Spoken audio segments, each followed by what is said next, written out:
and still as fast as lightning. Yeah, the power that he possesses, but it's not a thumping power. It's that explosive speed, that explosive power, the footwork he gets in position, and all of a sudden he's landed 3, 4, 5 shots and then he's angled off.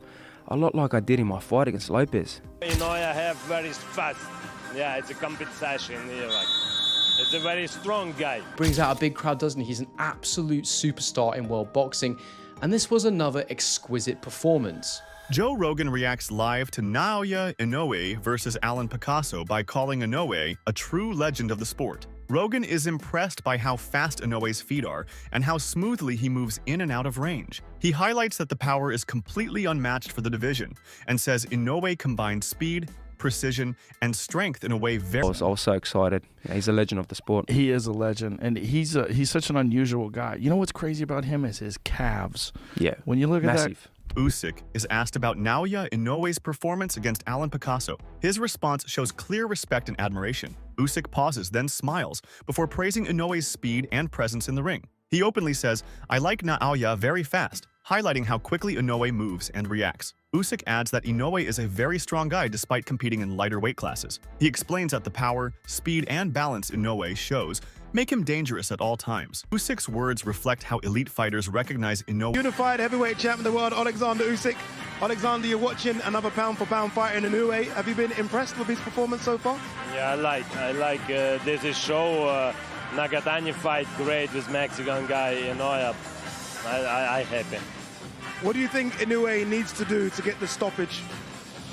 I not think about this. I just watch fight. Maybe Inoue next fight going up. Maybe, I don't know. I think it's normal. Because Inoue have very fast. Yeah, it's a competition. Was buzzing after Naoya Inoue's dominant performance against Alan Picasso. Social media lit up with highlights, reactions, and breakdowns, showcasing Inoue's relentless style and ability to control every aspect of a fight. Henry, a boxing analyst, offered a tactical perspective. He observed that Picasso entered the ring with a very high guard, keeping his gloves up to protect his chin, demonstrating solid defensive discipline. However, Picasso's elbows were held too far forward, leaving his body open, which Inoue immediately exploited. Inoue's lead hand, sharpness, and speed allowed him to land devastating body shots while maintaining unpredictability. The contrast in power was clear. Inoue's punches carried immense impact, while Picasso's lacked the same effect. Henry emphasized that Inoue's combination of offensive precision and defensive awareness made him in complete control throughout the fight, highlighting why he is regarded as one of boxing. I saw the two men get into the ring. The first thing that I noticed straight away was Picasso was carrying an incredibly high guard,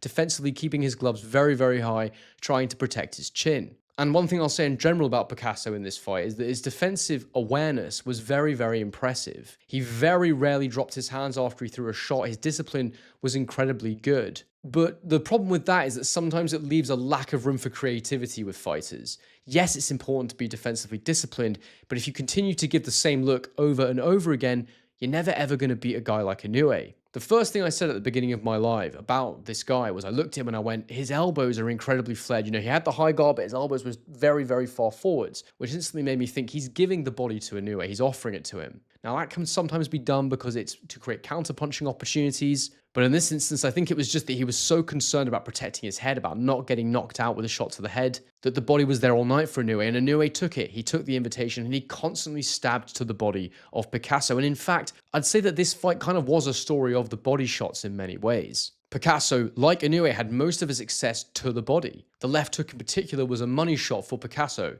But the difference between these two men was so obvious to see when they were standing in the pocket and they were exchanging left hooks, in particular to the body. The impact of Inoue's shots was totally different from Picasso's. It was like Picasso had cushions, pillows inside his gloves, and Inoue had a bloody egg weight. It was damaging, it was vicious, and Picasso simply couldn't hang in the pocket for long periods of time with Inoue. I mentioned the lead hand of Inoue there to the body, but the lead hand of Inoue in general in this fight was incredible to see. I mean, the sharpness, the speed on it, the different levels that he throws it from. It's unbelievably unpredictable and difficult to read as a shot, and it allows him to control fights. One thing that I've noticed about Inoue, having watched him for a little while now, and something I think he definitely does on purpose, is he lowers himself to the level of what's in front of him at times, because he wants you to open up so he can counter you and land large shots on you, ones that you don't see coming, so that he can knock you out. He's good enough to be able to do that and keep himself safe at the same time. What was testament to this was Inoue's movement is exquisite, it's exceptional. There were moments when he was using that jab that I just mentioned,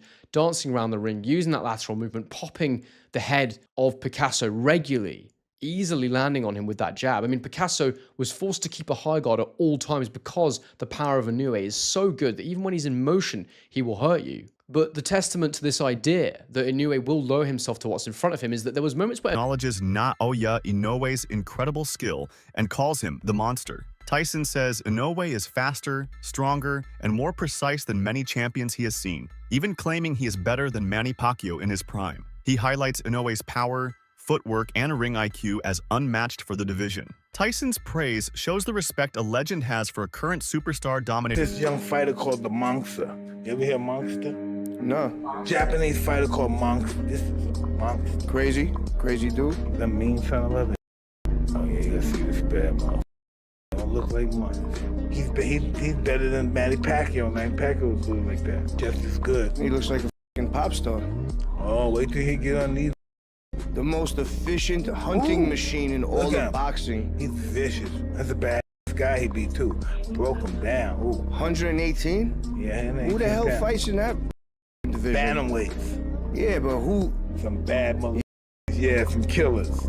G shared his thoughts on what might be next for Naoya Inoue, analyzing his recent fight with Alan Picasso. He noted that Inoue's dominance was clear, but speculated that future opponents like Nakatani would need to respect his power even more than previous challengers. Malina Aji pointed out that Inoue took Picasso the full 12 rounds, and imagining a fight going the distance with someone like Nakatani would be incredible, highlighting Inoue's stamina and consistency. He also observed that Inoue may have been holding back his right hand slightly, possibly due to a minor issue, though nothing was officially confirmed. Despite this, Inoue's performance remained commanding, and he won decisively. Malinaji suggested that these factors make Inoue a difficult puzzle for any fighter, emphasizing that his combination of speed, power, and ring intelligence will continue to make him one of the most dangerous and unpredictable